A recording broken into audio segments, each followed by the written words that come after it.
everybody, it's Amy and welcome to the channel, or welcome back. I hope that you're doing well. Let me know how you're doing in the comments below. Today we are talking about what I read in the month of February, but I have a little bit of housekeeping stuff to do first. I am hosting a book club over on Fable. We have been for I think at least a year and a couple of months now, and we are going to start a new book in March. We are actually voting right now. I think there's like 8 hours left in the voting, and we are voting between two different books. So we are either reading Babel by R.F. Kuang, or we're reading Shield Maiden by Sharon Emmerichs. And this is like a Beowulf retelling with a female main character, and I know that this has been really popular. It's like dark academia fantasy. So we are going to be reading either one of these, so definitely go and join us. I will have the link for that below. But let's get into this list. I have some really great books that I read this month, and I'm really excited to talk about them.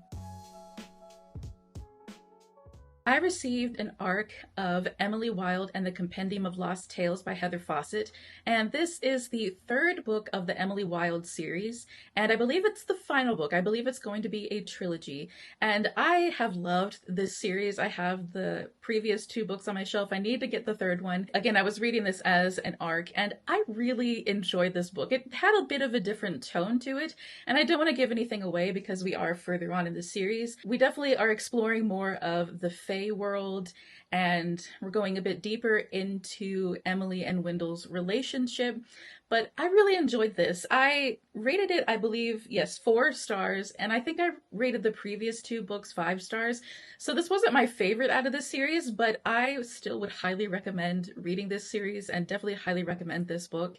If you like the idea of Fae and getting kind of nerdy about it, having like scholars and having a book that's written from like journal entries, I definitely would recommend this. And there's a little bit of course, the romance in there between our two main characters. I just think that Emily is just a really fantastic character. She's a little bit socially awkward, but she definitely develops as the series goes on.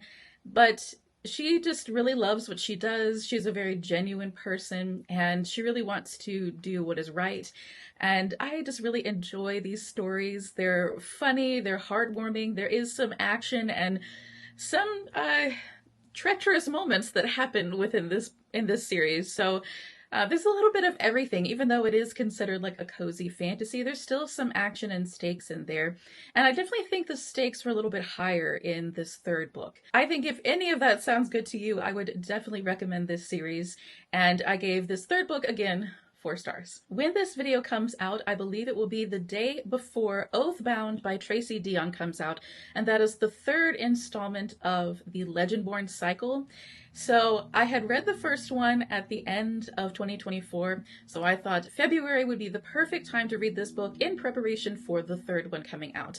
So I read Bloodmarked, the sequel in this series, and it was so good. I feel like Tracy Deonn just expanded this world to something that was just larger than life in this sequel. We go a bit deeper with the lore and the magic, and our main character, Bree, is faced with some really intense conflicts and choices. But if you don't know anything about this series, we are following Bree Matthews, who is a teenager in North Carolina, and she's accepted into a special program at the University of North Carolina for teenagers.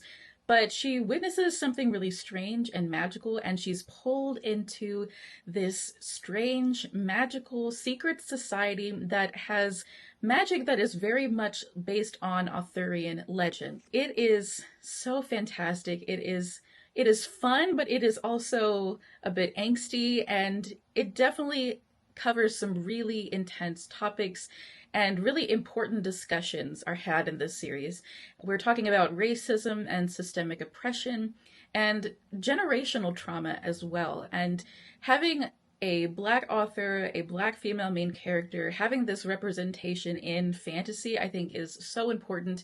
And of course, I wanted to read some more Black stories in Black History Month in February, and this book just hit all of the marks for me. So like I said, Dion went a bit further, went a bit deeper with the story in this sequel.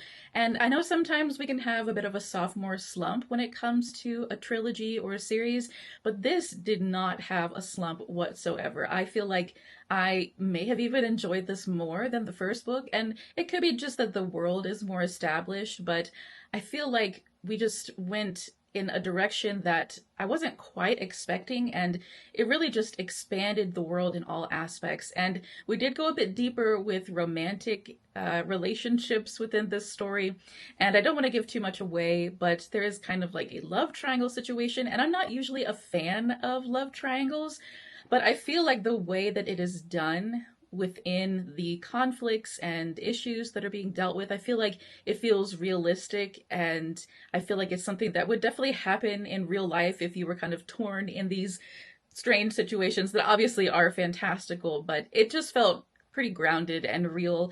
And it is a bit messy, but I feel like that's just kind of the nature of it, and it brings more interest to the story. But I feel like with our main character, Bree, I just feel like she shows so much strength and resilience in the face of some really impossible obstacles and choices. And I feel like that just made the story that much more poignant.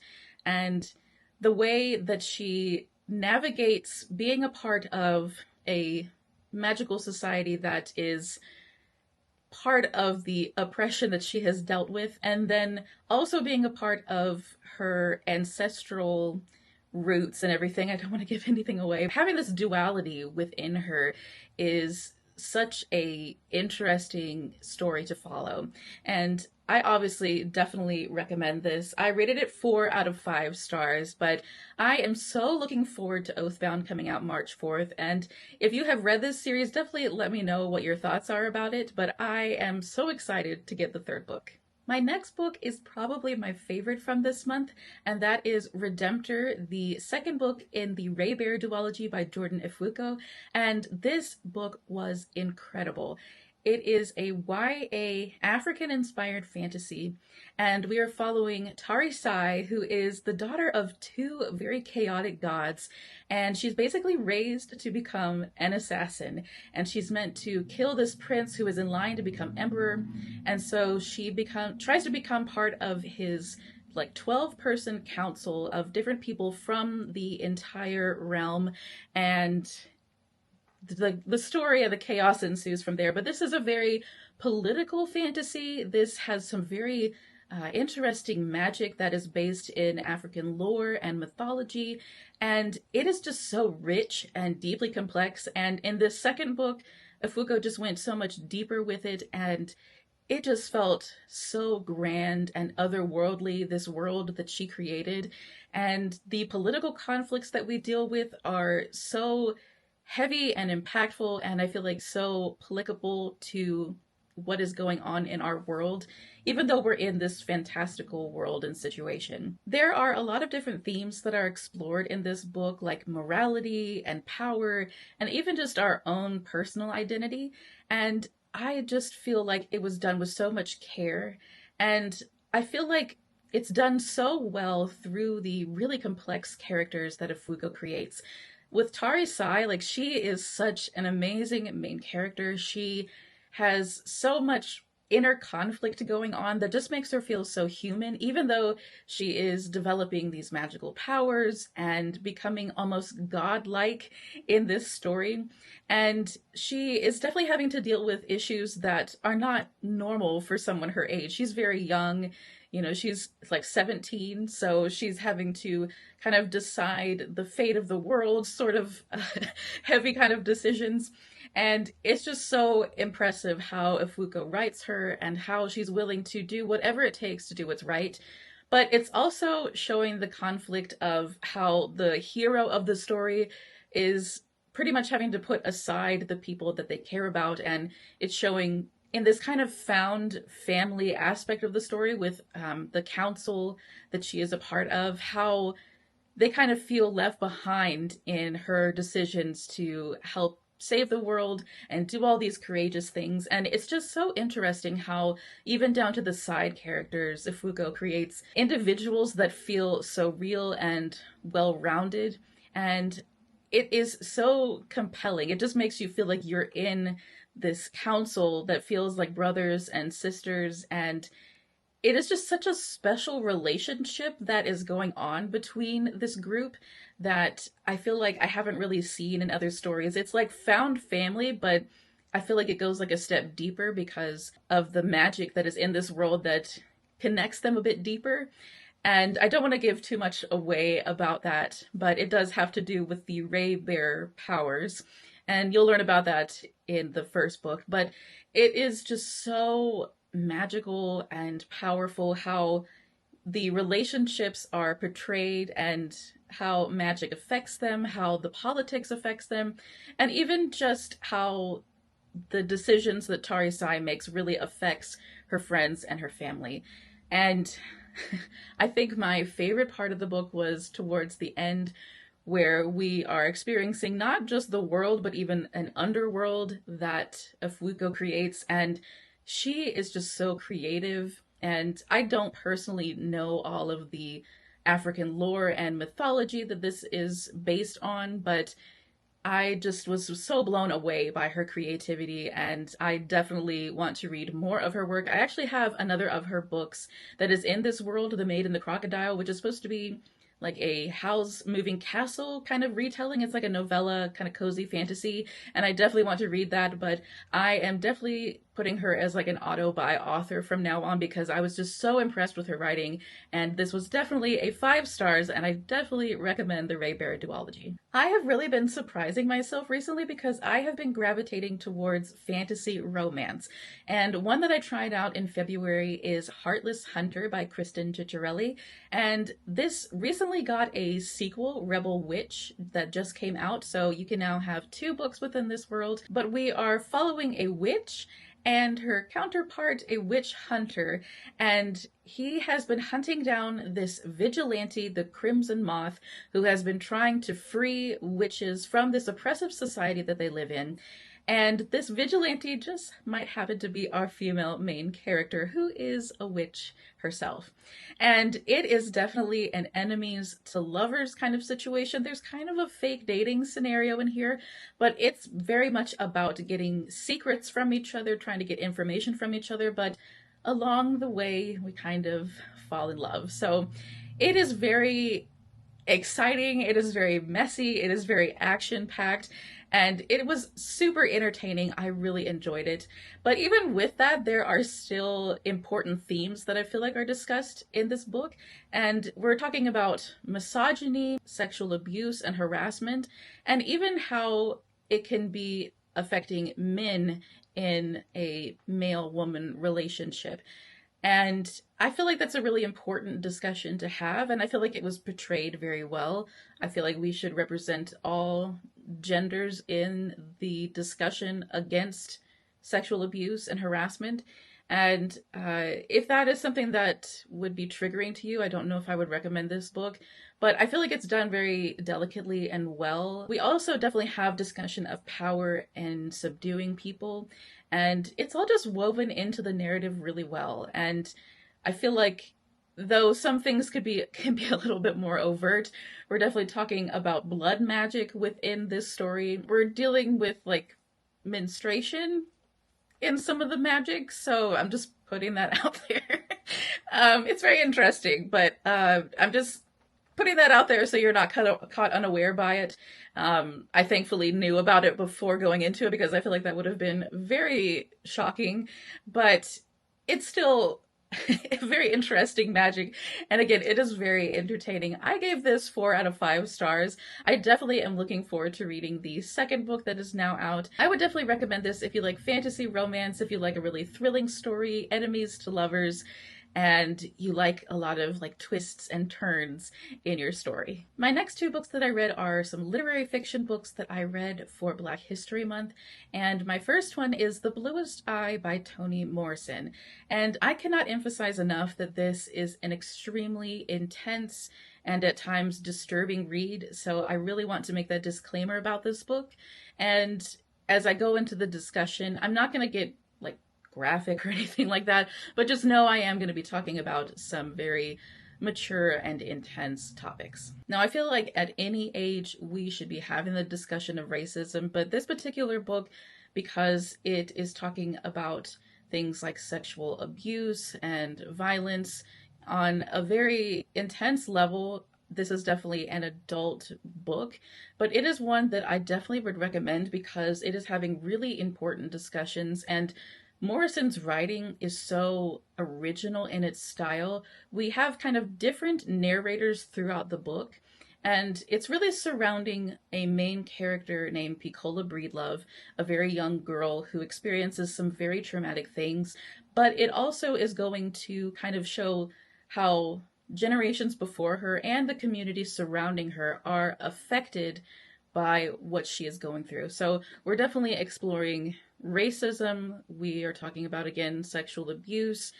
We're talking about violence. We're definitely talking about internal self-loathing and how that is created by racism. What Piccola goes through is just so unbelievably tragic, and we definitely are getting kind of her inner monologue and thoughts, especially towards the end of the book. And I just remember reading that and just, I'm not one that really cries at like reading or watching movies or anything like that, but I definitely was tearing up. This was something that was just so shocking and unbelievably heartbreaking, but I feel like it was so important for me to read because I feel like the portrayals of the different situations that happen in this book, from Piccola to her mother and father to her surrounding community, it was things that I feel like I either haven't really thought about or things that I haven't wanted to think about,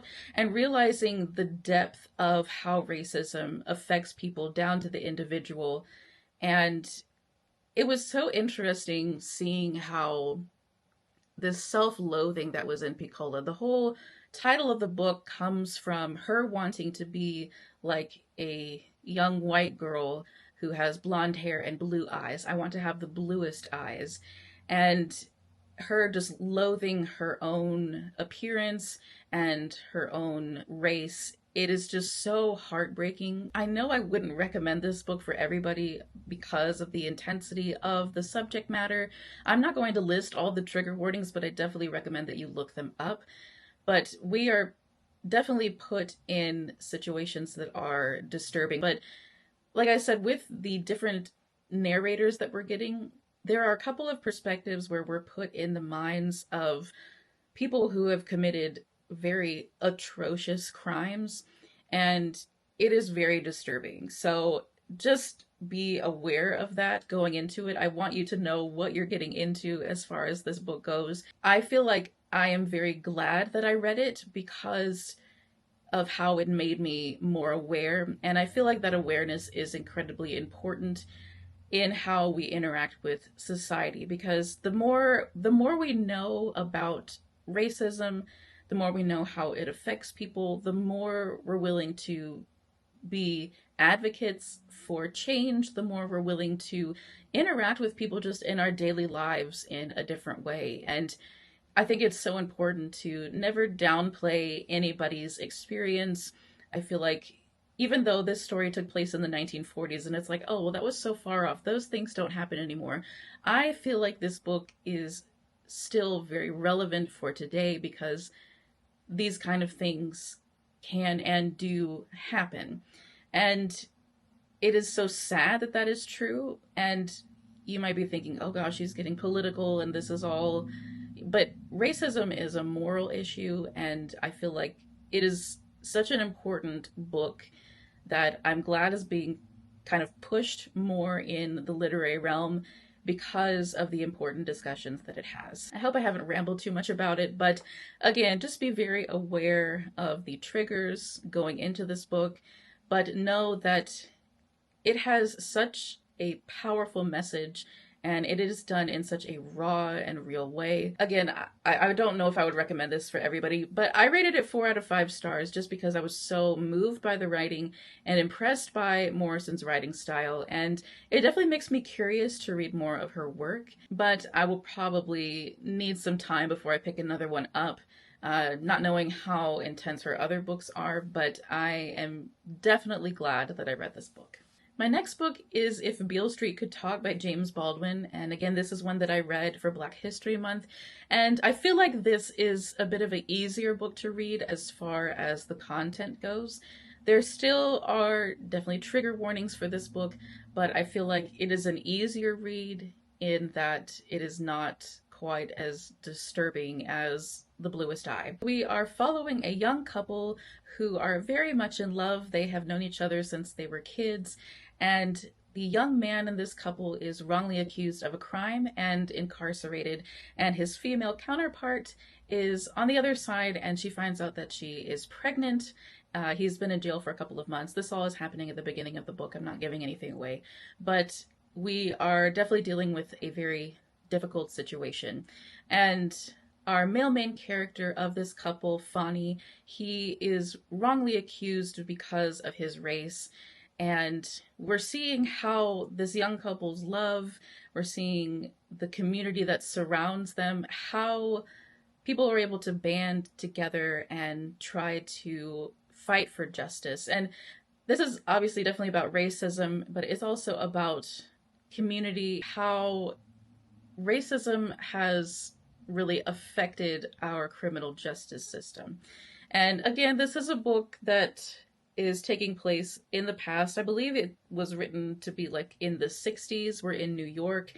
And this is definitely like, they're very much New Yorkers. They're very real and raw. It's showing so many different important themes in this book. And I think one of the important things is hypocrisy, how even within the community that surrounds this couple, how people aren't willing to, help out others because of weaponized beliefs, because oh, well, if they're in jail, of course they deserved it. And that is definitely not true. We still have people today who have been wrongly accused of crimes. And, this can happen to anyone. And it's such an important discussion to have. And I feel like it is portrayed really well in this book. The story definitely goes from kind of like a love story as we learn about the couple and how they met and how their relationship develops.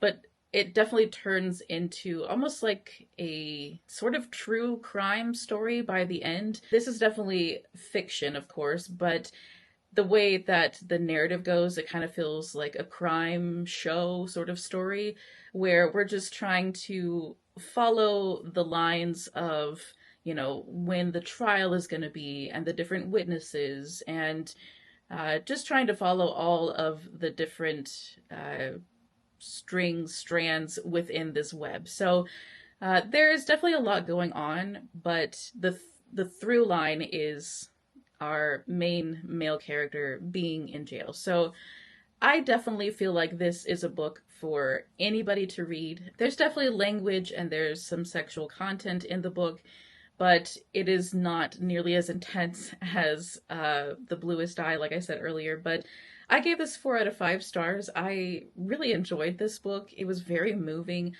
The love between Tish, our female main character, and Fani, our male main character, is so beautiful.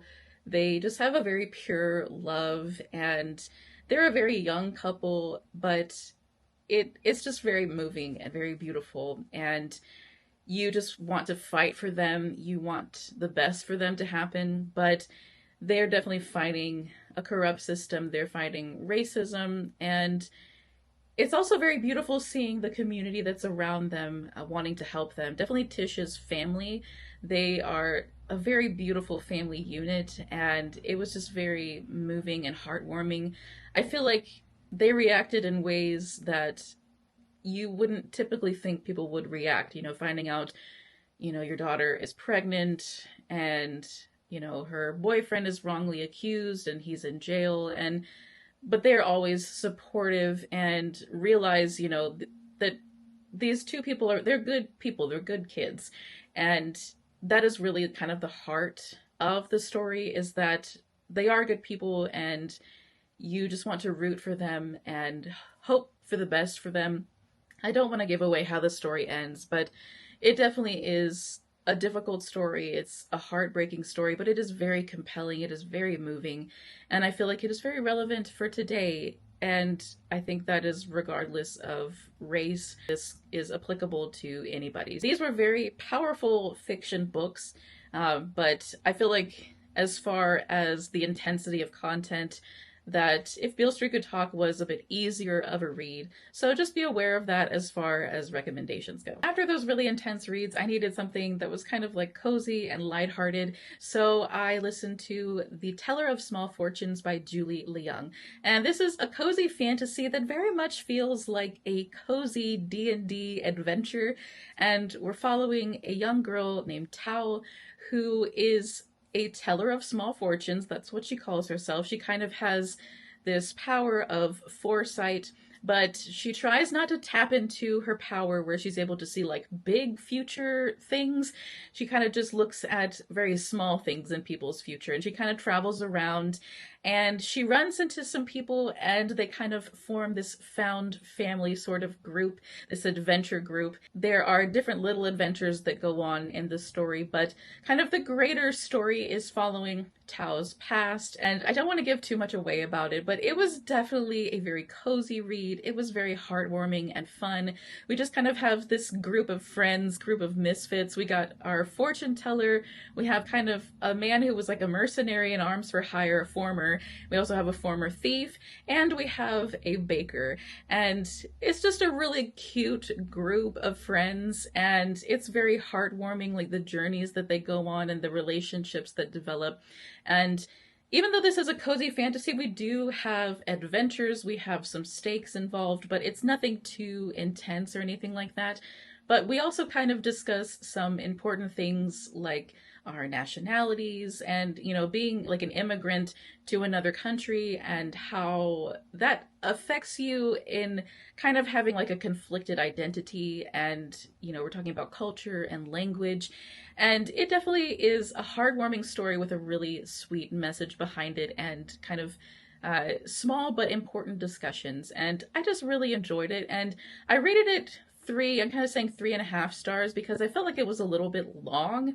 I feel like we could have wrapped up the story a bit sooner, but I still really enjoyed it. I would definitely recommend as a cozy fantasy if that's something that you're looking for. If you're just wanting something that is like found family, a little bit kind of like a very cozy D&D adventure with magic and fortune telling, I would definitely recommend this book. It was a fun time. It was very sweet and heartwarming, and definitely glad that I read. So guys, that is everything that I read in the month of February. I hope that you enjoyed this. Let me know what you read in the month of February, and if you have any recommendations for me. And these were all very good reads. I feel like I had a really good reading month, even though I had some really intense reads. But I feel like I enjoyed everything, or at least was able to glean perspective and very important information from the books. So I'm pretty happy with the reads that I had this month, but definitely let's chat in the comments, and I will see you guys later. Bye!